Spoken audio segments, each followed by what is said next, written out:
Picture this. Behind towering marble walls in the heart of Istanbul, where the scent of jasmine mixed with whispers of power, lived nearly 1,000 women who would never be free. Yet some of them ruled an empire. This isn't a fairy tale. This is the untold story of the Ottoman Harem, where beauty was currency, motherhood was power, and survival required the cunning of a chess master. What you're about to hear will shatter everything you thought you knew about palace life, because inside these golden walls, women didn't just wait to be chosen, they orchestrated their own destinies in ways that would make modern politicians envious. They built empires within empires, wielding influence that stretched from the chambers of Versailles to the courts of Persia. Before we dive deeper into this world of silk and shadows, I'd love for you to join our community of history lovers. Hit that subscribe button and ring the notification bell, because every week we uncover stories they never taught you in school. And if this tale captivates you as much as it should, show some love with a like and share your thoughts in the comments below. Now let me take you back to a time when the Ottoman Empire stretched from Vienna to Yemen, and at its very heart lay the most mysterious institution in history. The year was 1520. Sultan Suleiman the Magnificent had just ascended to the throne, and with him came traditions that would both fascinate and horrify the modern world.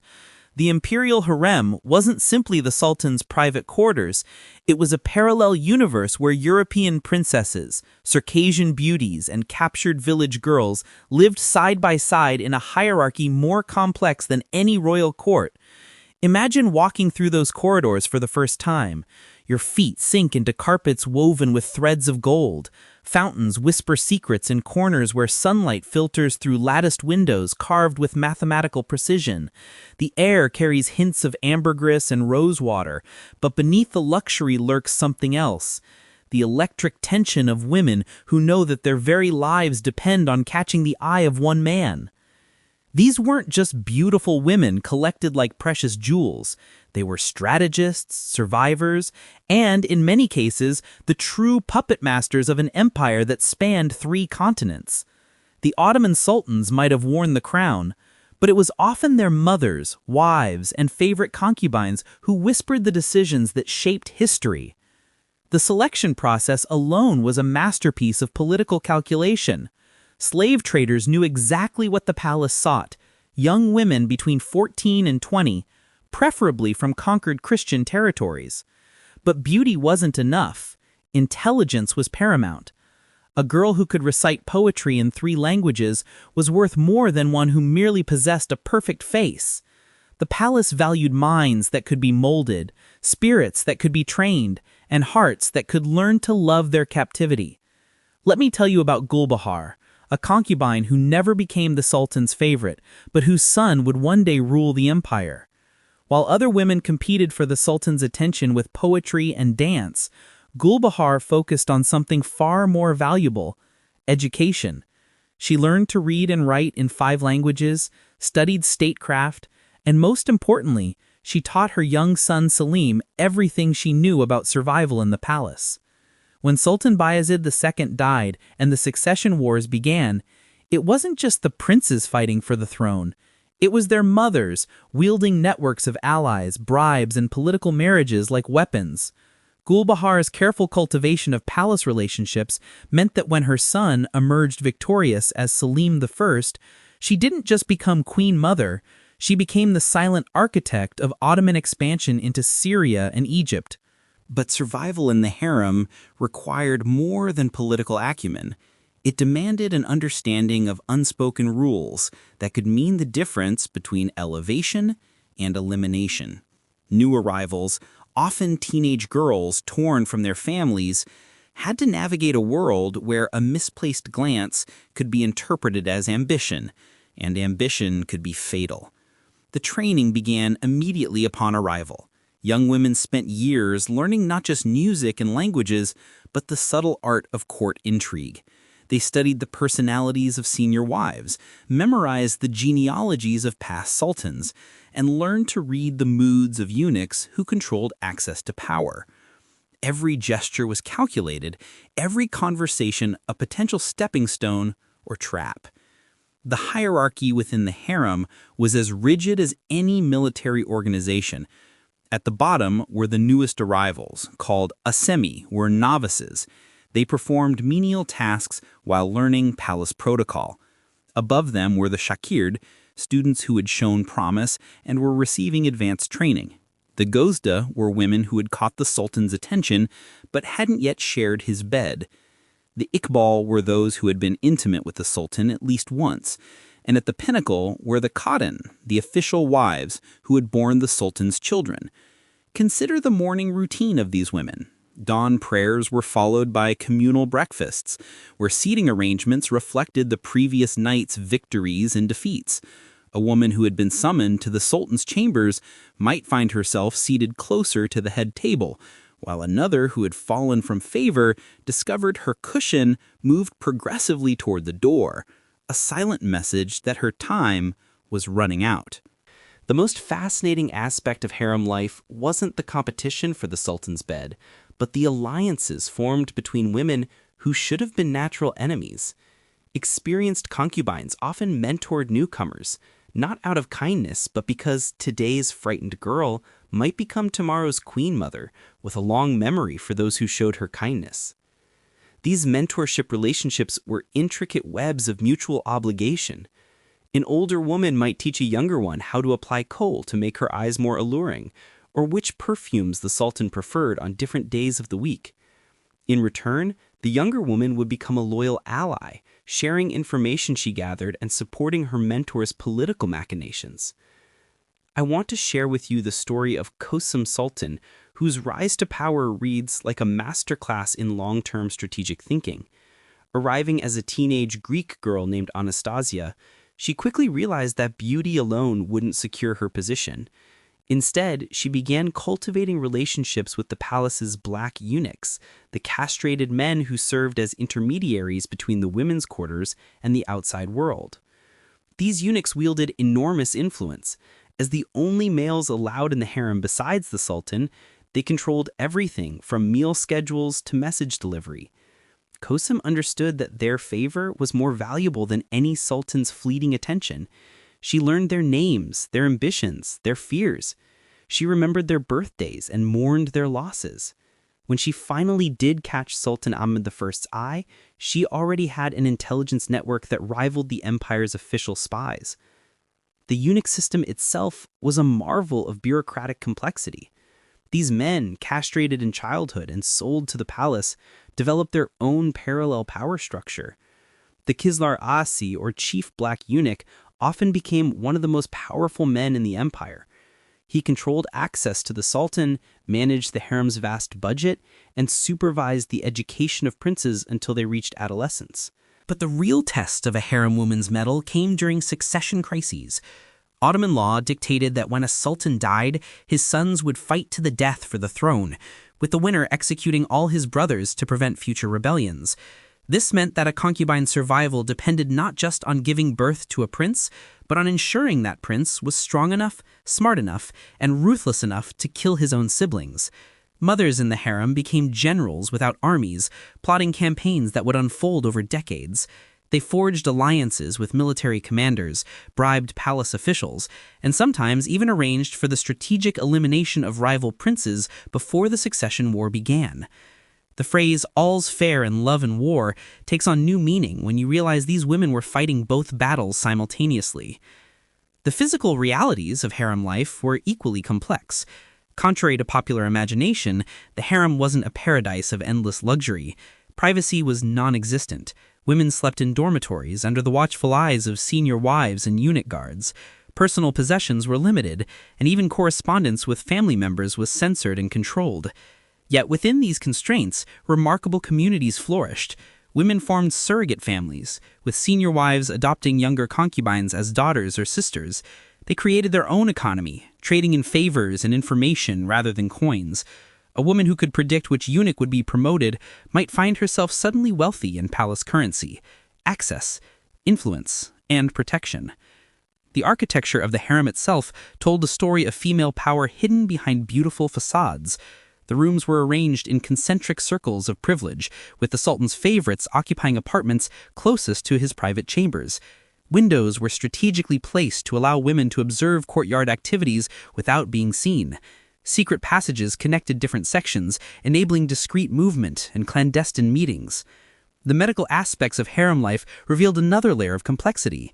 Palace physicians, always eunuchs themselves, maintained detailed records of each woman's health, cycles, and pregnancies. Fertility was monitored with scientific precision because a concubine's value was directly tied to her potential for producing male heirs.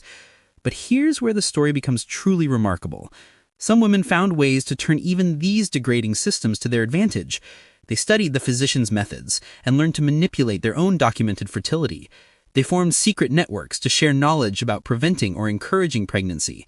In a world where their bodies weren't their own, they fought to maintain some control over their most intimate biological functions. The pharmaceutical knowledge within the harem rivaled that of any medical school. Women learned to prepare contraceptives from herbs smuggled in by sympathetic servants. They knew which foods could induce miscarriage and which could enhance fertility. This knowledge was passed down through generations of concubines, creating an oral tradition of female medical wisdom that existed nowhere else in the empire. The daily rituals of the harem were choreographed performances of subtle power plays. The weekly hammam visits weren't just about cleanliness. They were opportunities for intelligence gathering. As women soaked in perfumed baths heated by underground furnaces, they exchanged information about the sultan's moods, upcoming court ceremonies, and potential changes in palace hierarchy. A whispered warning about a rival's pregnancy could save another woman's life, while a strategic revelation about a eunuch's corruption could topple an entire support network. The beauty rituals themselves were acts of psychological warfare. Women spent hours each day preparing their appearance, not just for the sultan, but for each other. The quality of a woman's cosmetics, the intricacy of her henna'd hands, the richness of her perfumes, all these sent messages about her current status and future prospects. A woman whose makeup began to show signs of economy knew her position was precarious.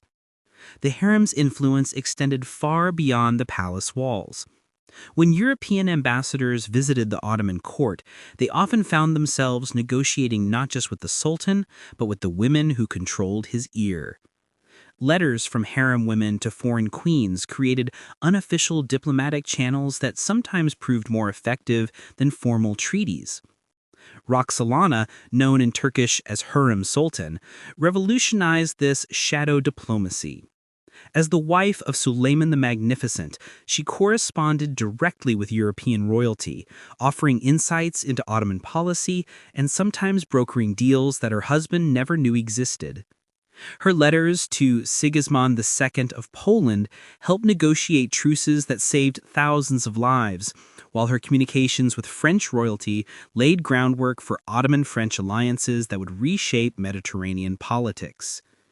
Her diplomatic correspondence reveals a woman of extraordinary intelligence and cultural sophistication.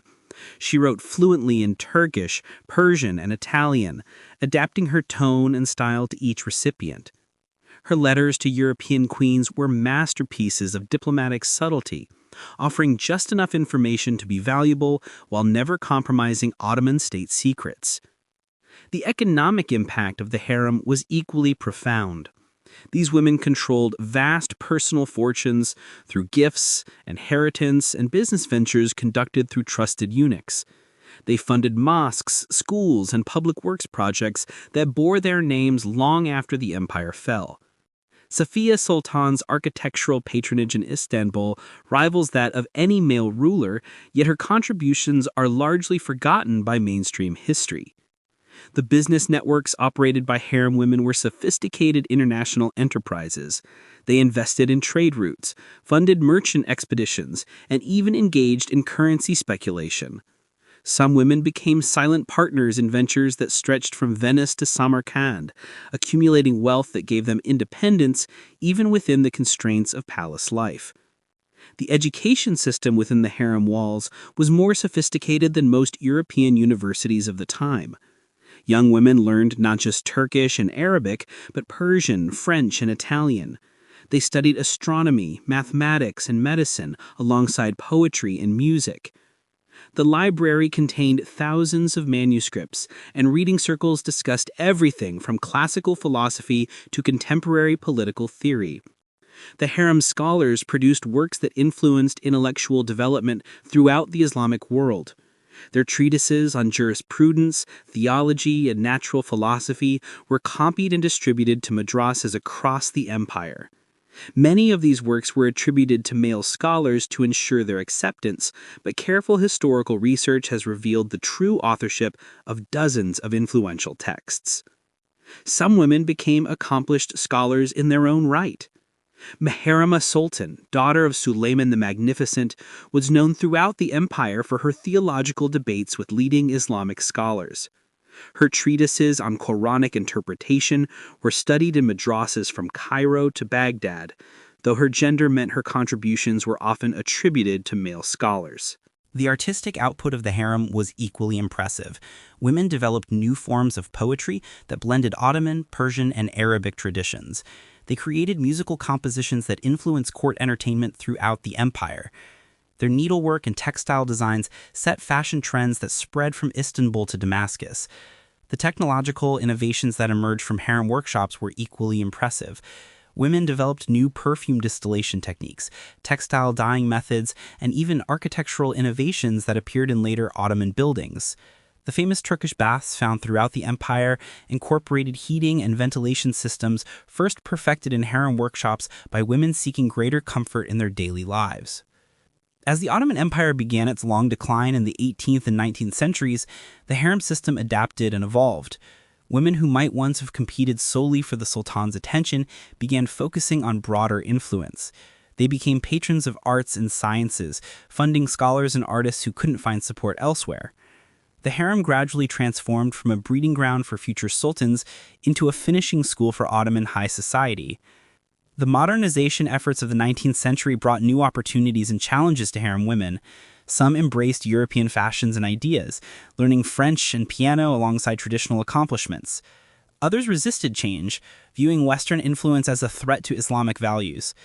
These tensions created new fault lines within the harem hierarchy. The final decades of the harem system saw remarkable changes. Education became more formalized, with established curricula in languages, mathematics, and even basic medicine. Some women became accomplished poets and musicians whose works circulated throughout the empire. Others developed business acumen that would have impressed any merchant guild.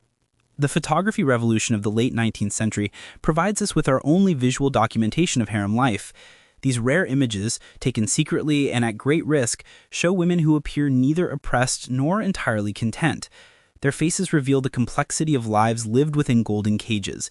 Intelligence, resignation, defiance, and dignity all coexisting in expressions that speak across centuries. But perhaps the most poignant aspect of the harem's end was how gracefully many of its residents adapted to the modern world. When Abdülmecid II, the last Ottoman caliph, was exiled in 1924, several former harem women used their accumulated wealth and education to establish successful lives in European capitals. They opened schools for immigrant children, founded charitable organizations, and became quiet pillars of their new communities. The transition wasn't easy. Women who had lived their entire adult lives in seclusion suddenly found themselves navigating European society, yet many adapted with remarkable resilience, drawing on skills learned in palace intrigue to succeed in their new environments. They became teachers, businesswomen, and community leaders, proving that their intelligence had never been diminished by their circumstances. The legacy of the Ottoman harem extends far beyond the stereotypes of veiled women waiting in gilded cages. These were institutions that, despite their fundamental inequality, produce some of history's most influential women. They were laboratories of female power in societies that officially denied women any agency. They were schools of political sophistication where teenage girls learned to navigate complexities that would challenge modern diplomats. When we judge the harem system by contemporary standards, we rightfully condemn the lack of choice, the sexual exploitation, and the systematic reduction of women to their reproductive potential. But when we examine what some women accomplished within these constraints, we discover stories of resilience, intelligence, and quiet revolution that deserve recognition alongside any tale of male conquest or achievement. The Ottoman harem was simultaneously the most restrictive and most empowering institution in its world. It was a prison that some women transformed into a platform for unprecedented influence. It was a system designed to reduce women to objects that paradoxically produced some of the most powerful female leaders in Islamic history. These women developed survival strategies that modern corporate executives would recognize: building strategic alliances, managing complex political relationships, and leveraging limited resources for maximum impact. Their methods might have been different, but their goals were universal: security, influence, and the power to shape their own destinies. Today, as we struggle with questions about women's autonomy, political representation, and economic equality, the stories of harem women offer unexpected insights. They remind us that power can be wielded in whispers as well as shouts, that influence often grows in shadows rather than spotlights, and that determination can flourish even in the most constraining circumstances. These weren't victims waiting for rescue. They were strategists playing a complex game with rules they hadn't chosen but mastered nonetheless. Their stories challenge our assumptions of agency, resistance, and the multiple forms that female power can take throughout history. They prove that even in systems designed to suppress women, remarkable individuals found ways to transcend their circumstances. The golden gates of the Ottoman harem closed forever nearly a century ago, but the echoes of those women's voices still resonate. In every modern woman who finds creative ways around systemic barriers, in every mother who strategically positions her children for success, in every woman who builds influence through relationships rather than formal authority, we see reflections of the harem's complex legacy. Their story reminds us that history is not just about the powerful men whose names fill textbooks, but about the countless women who found ways to matter in societies that told them they were worthless. It's about intelligence flowering in impossible circumstances, about dignity maintained in degrading situations, and about the quiet revolutions that happen one relationship, one conversation, one strategic decision at a time. If these forgotten stories of female resilience and hidden power have moved you, please subscribe to our channel and join our community of history enthusiasts. Like this video if you'd like to see more untold stories of women who shaped our world from behind the scenes. And share your thoughts in the comments. Which aspect of harem life surprised you the most? Which of these remarkable women would you most like to learn more about? Remember, history isn't just about kings and battles. It's about the countless individuals who found ways to matter, to influence, and to survive in circumstances we can barely imagine. The women of the Ottoman harem left us a legacy not of victimhood, but of ingenuity, patience, and the quiet power that can reshape empires one whispered conversation at a time. Until our next journey into the shadows of history, keep questioning, keep learning, and never forget that behind every powerful man, there were often even more powerful women whose names we're only now beginning to remember.